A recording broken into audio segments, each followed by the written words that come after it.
Good afternoon, ladies and gentlemen. I'm very pleased to welcome all of you to this special session on sea level rise, a global problem with local impact. We are, of course, meeting here in the context of climate negotiations, and we are all painfully aware of the impact of climate change across the whole globe, and particularly with sea level rise, the impact on local communities. The question, of course, is how do we prepare for it, and what is the role of local communities, state governments, national governments, and of course, the international community through United Nations and through processes like this. I am very pleased to welcome Senator Sheldon Whitehouse from the United States, who has been a leader on this field, the originator of two important pieces of legislation pertaining to this particular topic on Save Our Seas version 1 and 2, and he's now working steadfastly on the next iteration. So it is my great pleasure to invite Sheldon Whitehouse to give his opening remarks. Senator, you have the floor. Thank you, Dr. Ramakrishna. It's wonderful to be here, and thank you to Woods Hole, our rival institution from the Graduate School of Oceanography in Rhode Island, for having coordinated all of this. Many years ago, when I first came to the Paris Climate Summit, as I arrived, someone rushed up to my wife, who is a marine scientist, and said, they are about to cut the last remaining mention of oceans out of the agreement. Can you stop it? So she looked at me and said, well, can you stop it?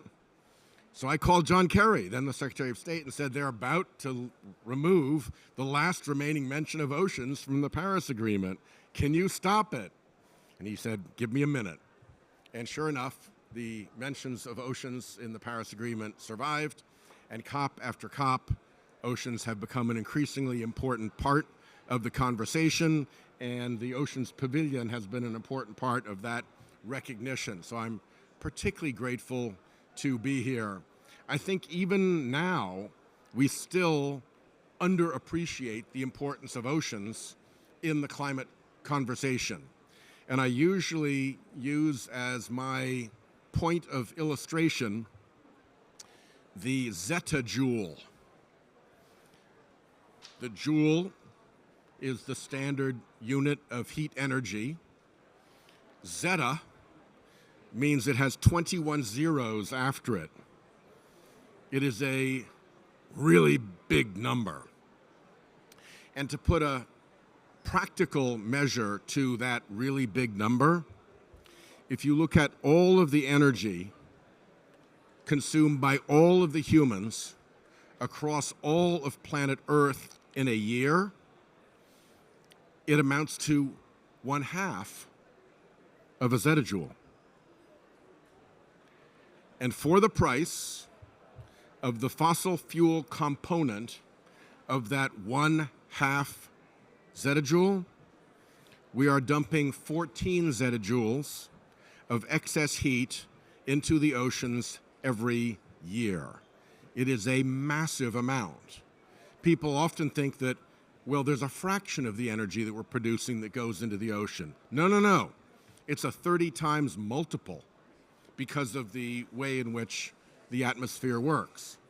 So the results are pretty devastating. At my home state, our lobster fishery as a commercial fishery is essentially gone.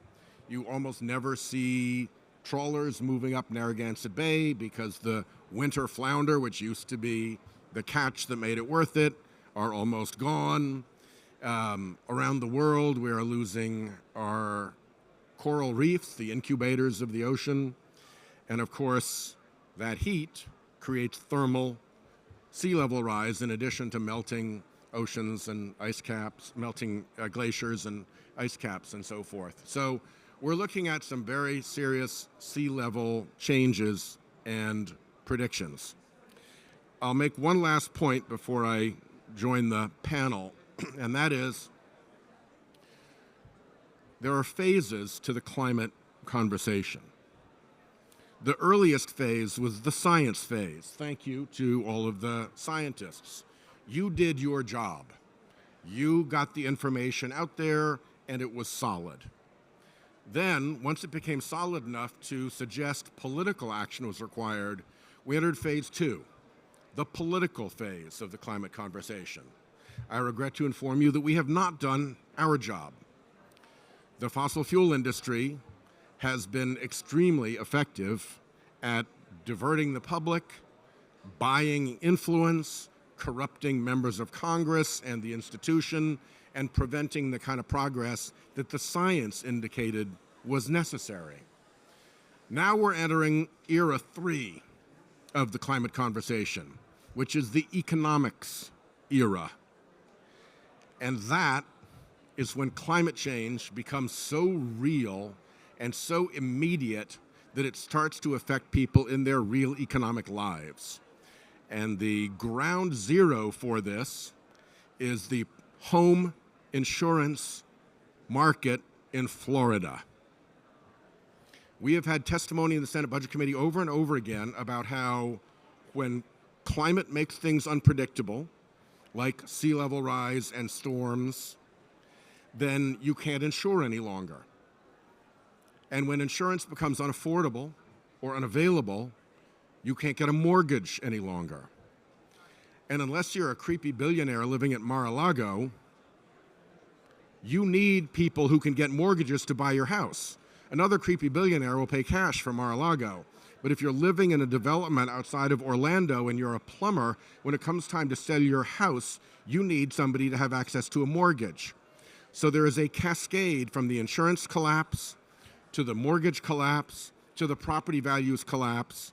And the chief economist for Freddie Mac, our big mortgage giant in America, has said that that results in a system-wide economic failure akin to the 2008 mortgage meltdown that swept the entire world. That was based on a coastal property values crash driven by sea level rise and the additional risk of storms coming from the sea. Unfortunately, that evil creature now has two evil siblings. One is the upland flooding that we saw in North Carolina, and the other is wildfire insurance risks that we're seeing throughout the American West.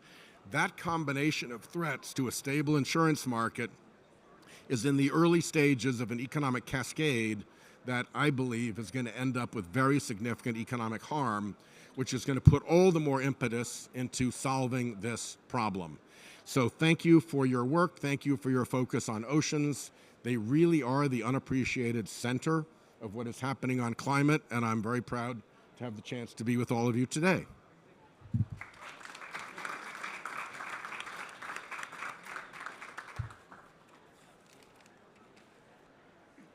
Thank you very much, Senator, for those very inspiring remarks. You would be pleased to know, I believe it was just yesterday, we had several leaders from the island states, including the Secretary General of the Commonwealth and Deputy Prime Minister of Fiji here in this very pavilion, and their concern about what the climate change is doing to their very survival. Echoes some of the things that you have said and the challenge in front of us in terms of what this process is to bring about. Thank you again for those remarks.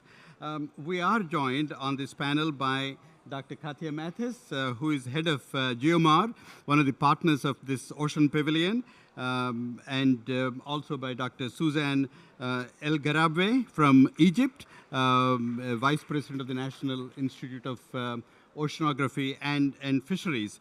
So what we thought we would do is have a kind of a Q&A first here, and then open it up for you for your questions and comments. Now, as the Senator pointed out, the importance of the ocean is recognized by the world community for all of time, but the Climate Convention had taken quite a long time to acknowledge the same thing. And I'm particularly delighted to learn the Senator's role in ensuring that we have the mention of it, at least in the preamble, And we have since then managed to get some language in the global stocktake, and there is some conversation right now about a possible cover decision, and if that were to take place, we will see what kind of language might go into that. But there is a lot of work that needs to be done, and one of the big things is how do we communicate the information that we have about what we are doing to the climate system and its impact in a very real sense at the level that humans can appreciate with sea level rise, etc. So the first question that I have is to Katya. Katya, if you will, what measures do you think, do you know or think will help information sharing among coastal communities? So it's basically, we talk about IPCC results, we talk about major reports of that kind, but folks at local level are not really reading them. They know when the impacts hit them, but how do we bridge that gap in terms of the scientific knowledge that is there and what the communities need to do, and then anything further that you can say about how we prepare for that? Okay. Thank you very much, Rama. I'm very proud to be here. I'm a scientist, so coming from this side, and I appreciate the importance, the increasing importance of the ocean in political discussions and documents. So I think sea level rise, you don't have to tell communities in the ocean that sea level is rising because they experience it. If you look at sea level rise, it has, of course, globally risen, but there's also a local increase and regional increase. And just to give you a few numbers, in Hamburg, which is close to Kiel, where I come from, the sea level has risen by 7 centimeters, which is not much, which is 7 centimeters between 1990 and 2020. It is expected to increase to 20 centimeters by 2100. In Palau, however, we see sea level rise of 15 centimeters in the past 30 years, and there's another 17 centimeters expected, and lots of increase of storm surges, etc. So I think this is really critical, and yes, they are not reading, or maybe they do not have access to the report, but they experience it. And I think the important role for science is that, first of all, we have to limit sea level rise, and we have to cut emissions. This is the first thing. So I don't want to talk about adaptation or mitigation, but it's really the emissions that have to decrease, and it's depending on us how much the sea level will rise in the future, and it will be very different in the different areas. But what we also have to do, we have to do studies together with developing countries, with the Global South, in order to do science together and to do capacity development, to take them on board.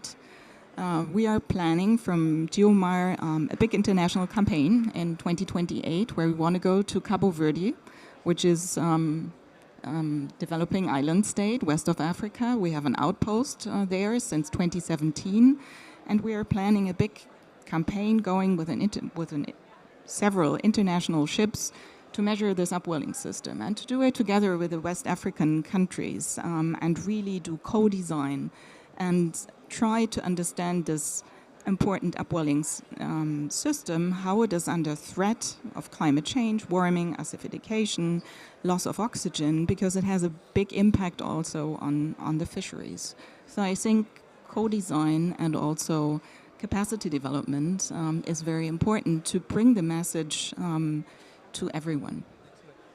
Susan, the same question to you. Not only do you hold an important position in your country, but you're also vice chair of the Intergovernmental Oceanographic Commission of UNESCO. Yes. Anything you could reflect Okay, on that? thank you, Rama. I want to thank you for inviting us to this prestigious panel with His Excellency Senator here. And to talk about the gaps you just mentioned at your beginning of the question. Mm-hmm. There is a gap. I will talk from our side, from the African side and Egypt side, we had a very gap in the infrastructures, especially with the instruments to measure. Although IOC is giving us more instruments now for sea level monitoring, and we still have the tide gauges is not covering all the African continent, so we need more. This is what we all asking about, to have more instrument to cover and measure the sea level everywhere in Africa. Another thing we face is the projection data, because all the models are making depending on the international projections or even the national projection, but not the localized one. And this problem we faced in Egypt in our project that I will talk about it later. We had to make our projections for the models we use. Another thing was the socioeconomic study for the impacted areas, especially in this low-lying land communities that highly affected by the sea level rise or the storm surges or definitely all the marine hazards they face. So for studying the socioeconomics and be more engaged with the local communities is a must now.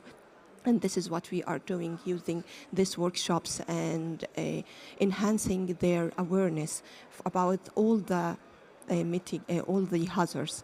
In Egypt, we did this with the cooperation with the IOC also. We had these surveys for natural marine hazards impact on the local communities and the coastal communities. That project not only for the tsunamis, but it includes also sea level rise, storm surges that affect our coastal areas frequently, especially in winter. Thank you. Thank you. The next question is to the Senator. As you may know, I'm sure you do know, I think as Katya pointed out, the first thing that we need to do is to reduce emissions, stop burning fossil fuels, and but notwithstanding what we have said we ought to do, our results so far are not particularly pleasing. So the question, therefore, is you could join us on the panel here. We're delighted to have Pacific Ocean Commissioner joining us here, and welcome. So the Senator, the question is, we have, for the first time, a leader-level discussion in the United Nations on sea level rise. We have been talking about climate change for a long period of time, and that is a major departure, and I'm delighted that we have the Pacific Ocean Commissioner here with us. Anything that you can say about what we do at the national level, and particularly with your leadership in the United States, how we connect that and get that information to the United Nations community, and how we bring about the ability to cope with the sea level rise, which is certain to happen even if we were to reduce all our emissions tomorrow. I would say two things. One, we need better mapping. The federal United States National Flood Insurance Program is based on terrible, wildly inaccurate mapping. FEMA's maps are methodologically flawed and predictably wrong, sometimes by as much as 80%. So people need to understand what the problem really is, and if the mapping is false, particularly when it's coming out of the federal government, which we're supposed to be able to trust, and it's false, then it creates a very false sense of security about the problem. So start by getting the mapping right and making sure that you're looking forward into a climate future, not just extrapolating straight lines from the past. At this point, we in the United States have wasted time for 2 decades in Congress on climate. And as that has happened, more and more of the scenarios that would put us on a pathway to climate safety have disappeared. Time has gone by, they're no longer viable. There was a study of 1,200 climate scenarios, of which 11 remain viable that create a pathway to climate safety. So we're down to the very last gasp of our climate safety prospects. Every single one of those pathways requires that there be a price on carbon emissions. There is no scenario that provides a safe pathway on climate that does not include a price on carbon, which is obvious because it shouldn't be free to pollute.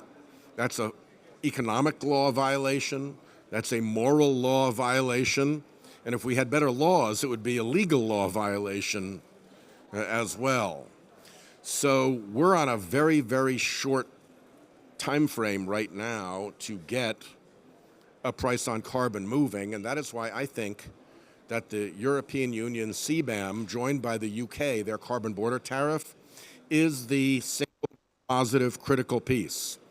If you're planning a trip, along the way you plan your waypoints. If you don't get to waypoint 1, you don't have the chance to go on. Waypoint 1 is a robust, forcefully defended CBAM by the EU and the UK, which puts that global price out there and which can create a political shift in the United States such that we can join in as well, because suddenly we're penalized for being a polluting country that doesn't have a price on carbon. Right now, everybody's been enjoying the freedom to pollute, except those who are on the receiving end of the climate crisis. And I know that this has to be done fairly. I get that. But nothing could be worse for the less developed nations than to have us fail at the underlying problem of managing climate change. If we don't get that right, no amount of loss and damage will ever make up for the catastrophe that ensues. So we have to do this. We have to create a pathway to climate safety, and collaterally, we have to make sure that we're doing it in a way that is fair to island nations, coastal nations, and nations which have essentially zero contribution to the problem.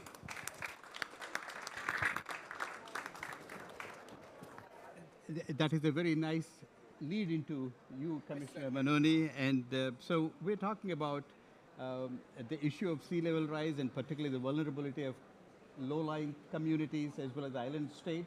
And you come from the Pacific, and you had this phenomenal conference of the Pacific leaders in Tonga with Secretary General and all the other leaders present. What would you like to share with us about what you think needs to be done, either by the Pacific Island community or by the international community? Thank you. Thank you, moderator, and thank you, sir, for your remarks. Well, you know, first of all, the Pacific is here to make sure that we keep the 1.5 target alive, and then hopefully we get the ocean into the formal process. So that's what's important to the Pacific. And most importantly, this is been dubbed as a finance COP. So we hope that the new funding system will result in some positive development by the end of the week for all of us. But on the question of sea level rise and vulnerabilities, you know, the majority of the Pacific atolls or small islands that exist on the peaks of volcanoes, long dead volcanoes, and that some of them barely peak above sea level. And that's where the problem for us, for many of us, is that sea level induced by climate change impacts. And if we don't, you know, take the action that is necessary at the global level through this process to address that, then there is going to be, the problem is going to be extremely difficult to address.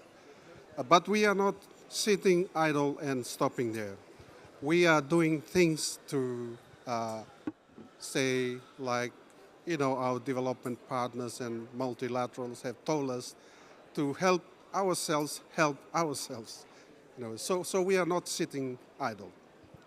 So one of the things that the leaders did in 21, first of all, the two declarations, is to endorse a declaration.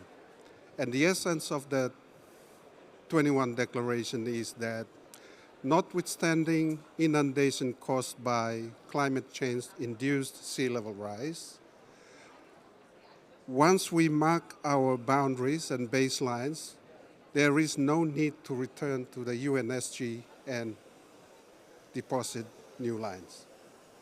Our assertion is that once we have done so, that is it. That is our baselines, no matter what sea level rise happens because of climate change impacts.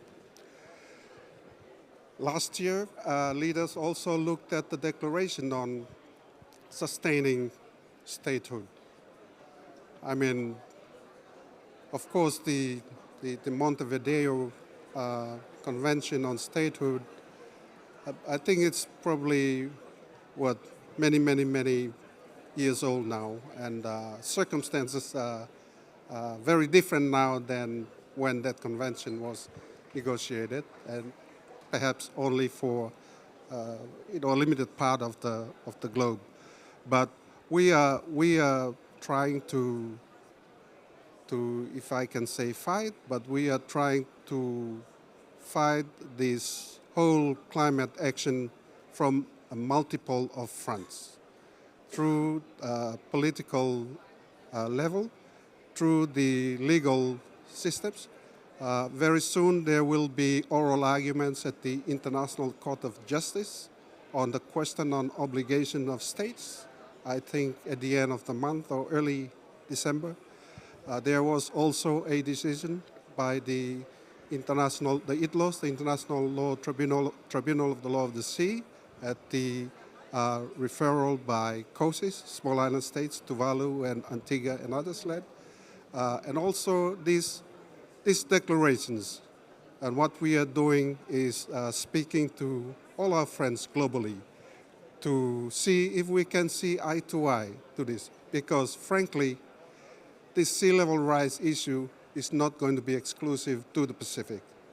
Those of you that have archipelagic states and those of you who have marked baselines that give you a good swath of ocean, and once that base point is inundated, you will stand to lose your swath of water. So this is all our issue. We should all work together to make sure that we retain our rights and privileges that the Convention on the Law of the Sea have accorded to us as coastal states, and it's part of our sovereignty. So the sea level rise thing, I think we should all look at it as a global thing and not just a problem that will impact the small island countries. Countries like Japan and others who have base points that are very vulnerable to inundation also stand to lose large swath of ocean. The US as well. So I think if we can all have a look at this type of thinking and perhaps reach an understanding on what we need to do in that regard. So thank you very much. Thank you very much, Commissioner, for those remarks. And I think the panel is pretty unanimous in saying that our first goal is reducing emissions. Because that's what is going to have the long-term impact. But we are to prepare for the sea level rise because it's upon us. We come from where Woods Hole is located. It's a small coastal community, and we have a resilient Woods Hole plan.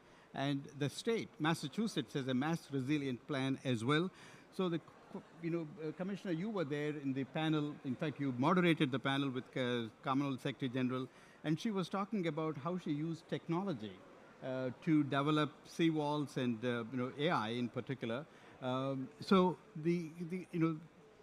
what I would like the panel to reflect on is the role of the state government, for example, in making sure that when the sea level rise is as predicted hits the community, what they should do, but also the role of technology in helping us prepare ourselves better.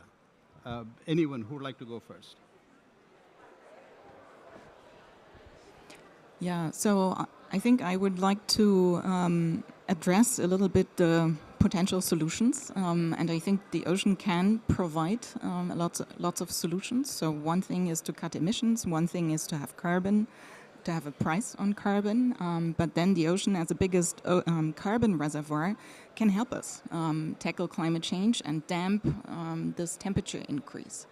And this is what we are doing at Geomar. We look at natural-based solutions, and we also look at technological or chemical solutions. So a natural solution is, for example, restoring seagrass meadows, and this also helps against storm surges and sea level rise. So it protects the coasts, but it also helps to make a vibrant marine ecosystem and to restore the ecosystem. A second solution is ocean alkalinization, to work against ocean acidification, so to put rocks in the ocean. And it's possible. It's not the nicest thing we want to do, and we have to be, we have to make sure that we don't do something, that we don't get the next problem in the ocean, but we have to look at this. We do this in closed experiments right now. We are not allowed to do it in the open ocean in Germany, but we will test it and try it. And a third option is CO2 storage under the seafloor, which is relatively safe. And so this would damp this increase and also the effects of sea level rise. And one additional thing, if I may, Rama, is that I think we need good ocean observations. And Susan talked about it. You said we need observations in order to tackle sea level rise, climate changes in the ocean. We need a sustained ocean observing system, and we're lacking this right now. And we need governments to unite and help us paying it. Most of the observations, we have moorings in the tropical Atlantic, in the North Atlantic, at key regions to really see how much is the melting of Greenland affecting sea level rise or ocean currents. But these are project-based, and we don't have a sustained ocean observing network like we have it in the atmosphere. So I think that would be, we had a panel on ocean observations yesterday. Also, how do Greenland or big ice sheets decrease? We need to measure it. We need to go under the rock. And so this would be my wish to politics to help us really build a sustained ocean observing system. And we need it in all countries, and in particular in the global south, and they don't have the money to afford it. So the idea for this campaign of Geomar going into the tropical Atlantic, into West Africa, is also to build a sustained, or to help building up a sustained ocean observing network. There was a marine heat wave that couldn't be recognized because there were no measurements. So that's a very important part.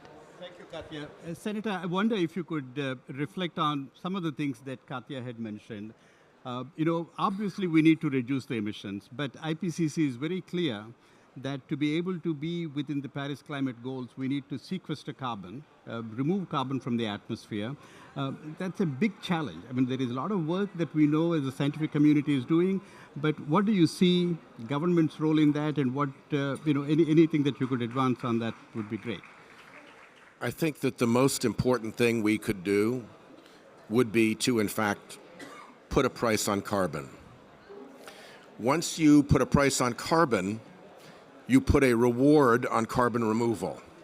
You put a reward on carbon offsets. You put a reward on carbon reduction. If there's no reward for any of those behaviors, they only get taken up as showpieces for corporations who want to do a little greenwash hand-waving, or as projects that somebody funds on a temporary basis, government or an institution. They don't have the robust, universal force behind them of a profit motive, a realistic business plan to make them happen. So I think that's the most significant thing that we can do. I strongly agree that we need much better ocean mapping and measuring technology. And the one other area I would throw in has to do with the pirate fishing fleet and the Chinese fishing fleet and the fleets that cheat and go dark and sweep into areas where it's illegal to fish and fish illegally and irresponsibly. And we don't have anywhere near a good enough global system for tracking every single one of those vessels and finding out who owns them and making sure that the owners are blacklisted and penalized and that that industry is shut down so that legitimate fishermen, whether they're industrial legitimate fishermen or artisanal legitimate fishermen, have this artificial weight lifted off of their attempts to make a living. Those would be my two. Well, thank you very much. I promised the senator that he has another commitment and he needs to leave, but before he leaves, let's give him a round of applause for his participation here. And we need to also have a booth for the guests, if you don't mind. Come stand in the middle. Rama, tell everyone the panel will continue. Panel continues, yes. Stand in the middle. Okay, right here.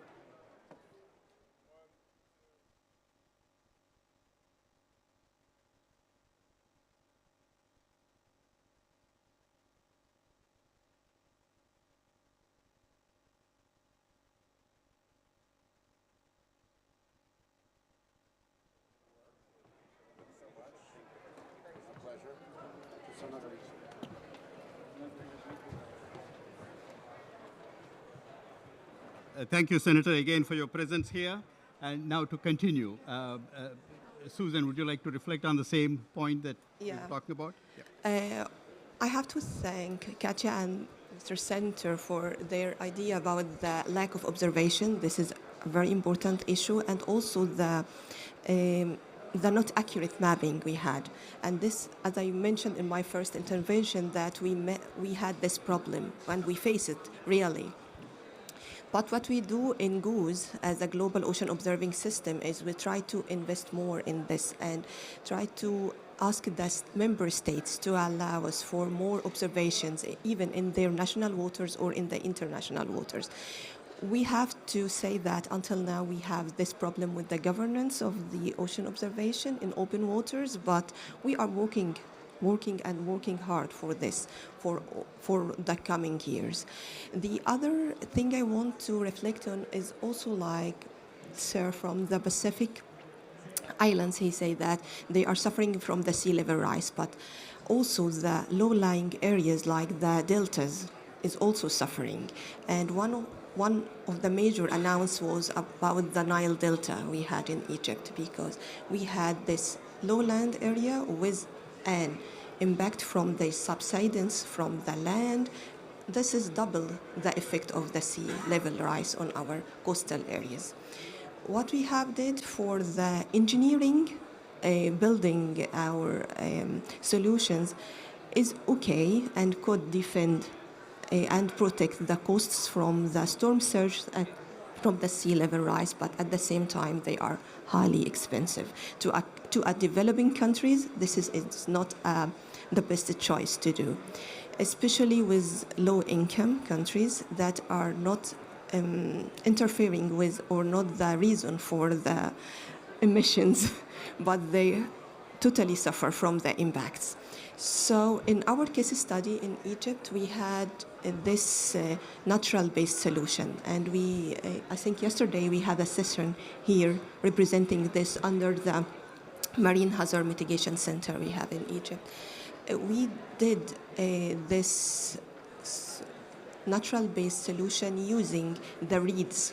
You could imagine this small reeds that grow on the coastal line. We use the reeds and make it as a barrier.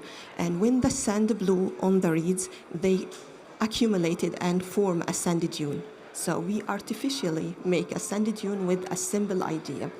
And this idea really we not invent it from our side, but this comes from the local communities. They used to do this, but on small scales to protect their homes and houses, but we just enlarge and large scale it to protect the shore. We protected 69 kilometers from the northern shore of Egypt using this natural-based solution, which give a very important and good results for protecting the shore even from the storm surges, not only the sea level rise, for the last 5 years. So that was a very good outcomes from our project. Thank you. Commissioner, the last question to you before we go to our audience for their questions and comments. You know, we had the Dubai Declaration, Ocean Declaration, and now we have a Baku Ocean Declaration, and we emphasize the need for ocean observations in both of them. And of course, you know, Katya makes a very powerful point about why we need them, and Susan talked about, you know, the difficulty associated with that for the developing countries. And, you know, all of our institutions do work with developing countries, but it is not, as Margaret Linen said in one of the earlier sessions, you cannot just, you know, parachute, work for a bit, and then go out. That doesn't build capacity. You don't absorb the knowledge. What are your recommendations on that topic, and how to equip the island states with the full knowledge of the oceans that you can get through ocean observations and otherwise?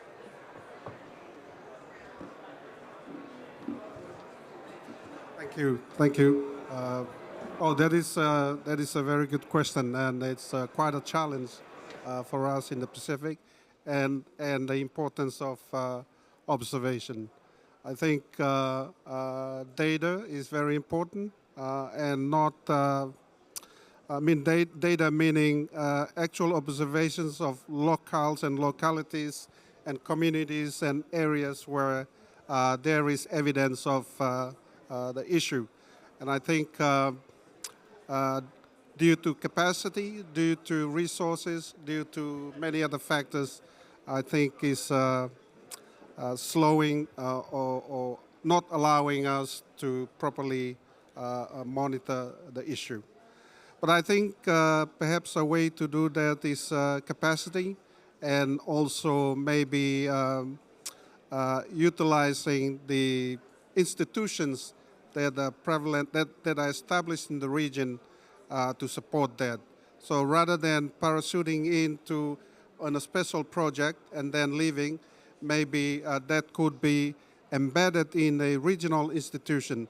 We have an institution called, a regional organization called the Secretariat of the Pacific Community, which is sort of the science provider for us in the region. And maybe, and they have already done some work around that.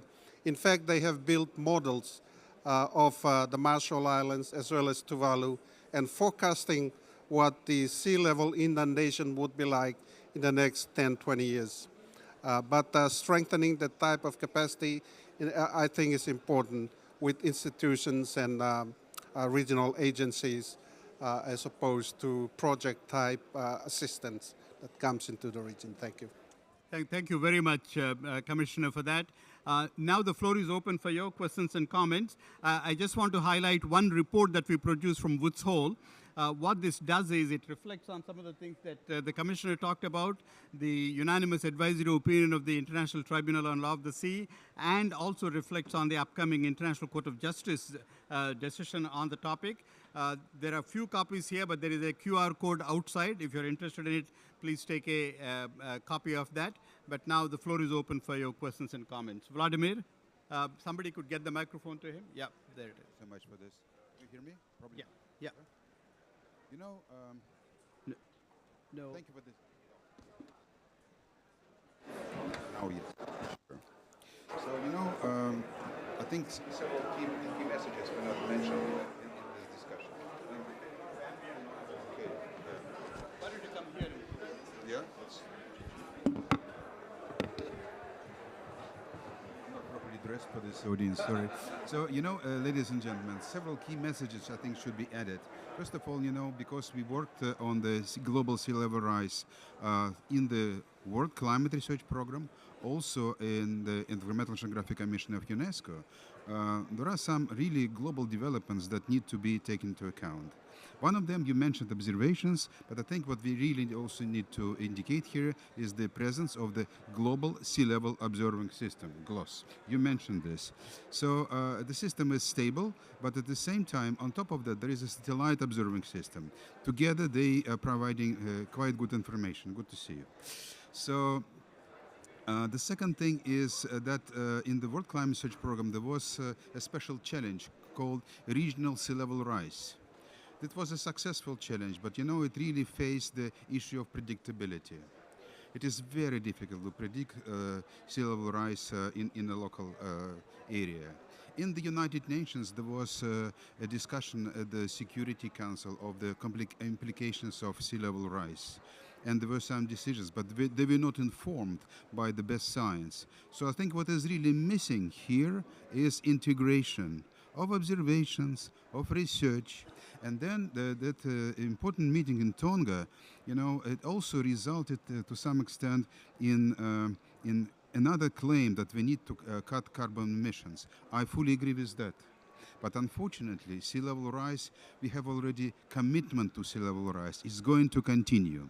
And because of that, I think now definitely there must be price on carbon, there must be mitigation activities, but adaptation and loss and damage in relation to sea level rise, I think, are mainstream things for small island developing states, and we need to develop an integrative adaptation program and loss and damage assessment for islands. I think this is really important thing that we can do together, because to my knowledge, this things is still piecemeal. In many places it's happening, but there is no integration. Thank you.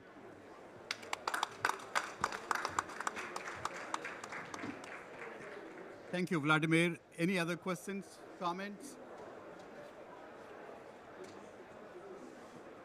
All right, so I'll give the panelists a chance to offer some concluding remarks, starting with Susan. Oh, sorry, one more question.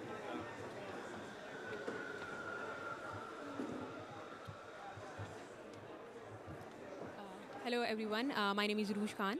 And the question I want to ask about, like in this ocean pavilion, are we only talking about the sea level rise, or like we are very much concerned about the biodiversity loss, because there are so many species who are not yet discovered and they are getting extinct with the passage of time. And I belong to Pakistan, and there are so many countries who are like producing more toxins that are more dangerous for the biodiversity. So what measures like as oceans pavilion or ocean stakeholders you are taking for securing the biodiversity, as whales are getting while we are discussing this panel, there are I think thousands of whales and thousands of like sharks who are like slaughtered. And so what are your takeaways, or what are your future plans to securing to secure the biodiversity under or life below water? Thank you.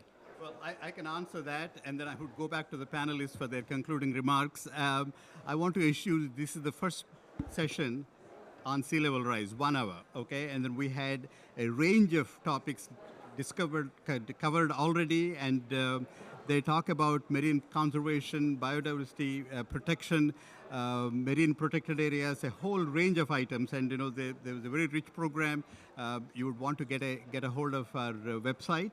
And then next week we have even more programs that come on that kinds of topics that you're interested in. So ocean is large. There are lots and lots of topics, and then we are trying to, if you look at the number of applications we receive to have events here, we have to be very careful in selecting what we want to showcase. And the ones that we selected really span the whole spectrum. And I'm pleased with your interest, but I want you to take a look at the website. And most of these things are recorded and are put on the website as well. So that's not only for you, but others interested in the range of topics addressed here. Okay, one more. And that would be the last question. Yes. Thank you very much. Alex Rogers from the National Oceanography Centre in Southampton. I'd just point out that many of the nature-based solutions, as described by Susan just now, actually also benefit biodiversity. And I think that's a really important aspect of these. We'll be talking about this next week on the 21st at the Climate and Biodiversity session. Thank you, Alex, for that comment. Yes, we do have a very rich program, and on the 18th, we have a very solid panel on marine protected areas. And then on another day, we have a panel on ocean twilight zone and again, about marine biodiversity. Very rich program. So I would encourage you to come and listen to all those things. Now to the concluding remarks. Yes. Thank you. I will conclude by the comments from Alex and from the lady from Pakistan. The biodiversity is very important, and one of the natural-based solution is restoring these communities like the coral reefs and the mangroves and the seagrass, as Katya mentioned. So all of those communities, while we are restoring them, we save our coastal lines from the sea level rise problem, and also restore our culture, our natural heritage from those ecosystems that is very important for our biodiversity, and we don't want to lose our biodiversity anywhere. So be calm, and as Rama say, continue following up with our programs. You will find a lot of works to do. Thank you. Yeah, I would like to follow on Susan and saying these nature-based solutions are excellent for restoring biodiversity. They do not help us much with the CO2 storage, though. So they are rather really a measure of getting this fantastic ecosystem in place and a healthy ocean that we all need. So I would like to highlight what you said, that we need capacity development and doing things together. So co-design of studies, not going there and then going back, but involving the communities. I think this is the most important thing. We have a master's studies climate and ocean sciences at Cabo Verde, where 11 master students every year come to Cabo Verde to do their masters, go on a German research vessel for half a year and learn how to do measurements in the ocean, go back to Germany, do their master thesis, and then go back to West Africa. And these are 11 West African countries. So it's now the 5th batch of students, and a network of over 100 students that go into relevant positions in West Africa. And I think this is the way we have to go. We have to do this capacity development and do studies together. Thank you, Katya. Commissioner? Thank you. Maybe also follow Susan as a trend. But biodiversity is important. As you know, last year the UN adopted the BB&J agreement, which was a good year for the ocean last year. And we look forward to the timely ratification and entry into force for that. And also, a few weeks ago, the COP16 at Cali on the 30 by 30. So bringing all of these together to safeguard biodiversity. But on the subject of the sea level rise, and as said earlier about capacity development, also living capacity on the ground, institutions, but also something I said yesterday about local knowledge, not to underestimate the value of local traditional knowledge of indigenous people in communities that are also useful for. But finally, simply to keep the 1.5 target alive. Thank you. Thank you very much. From my side, the only set of comments that I have are, of course, I want to stress the point that the Commissioner made about local knowledge. I was part of the Green Climate Fund before, and when the funding application comes, we sort of knew what the adaptation technologies are and how to deploy them, but we didn't really know what the local knowledge brings to bear. And there is no way of quantifying it, no way of saying that, well, if you do this, this is the result that you will get. And so we had to learn that process to be able to get to that. And the second point is about the BBNJ agreement. There is a big movement right now to make sure that it enters into force. The BBNJ, for those of you not familiar with it, is the Biodiversity Beyond National Jurisdiction. It is also called the High Seas Act, High Seas Agreement under the UN Convention on Law of the Sea. That has now received, I believe, about 15 ratifications and needs 60. So the plan is that it will come into force. But the point I want to make is, when you talk about the BBNJ agreement, you generally talk about this as 30 by 30. Absolutely true. That is one of the vital parts of the thing. But that is not the only thing. So if we forget the other three elements, capacity development, financial support, and sharing of the marine genetic resources, then we are not going to have the kind of support for the agreement across all of the nations that we need absolutely to do that. And the last point is, this session is about sea level rise.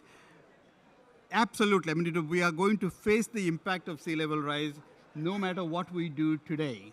But that does not mean that we completely move into the adaptation mode, but we have to do everything we can to stop the emissions and sequester carbon from the atmosphere and store it and do whatever that we need to do. Without that, there is no chance of keeping the dream of 1.5 alive. Again, I want to thank you all for your interest in coming here, and please join me in thanking our panelists with a big round of applause.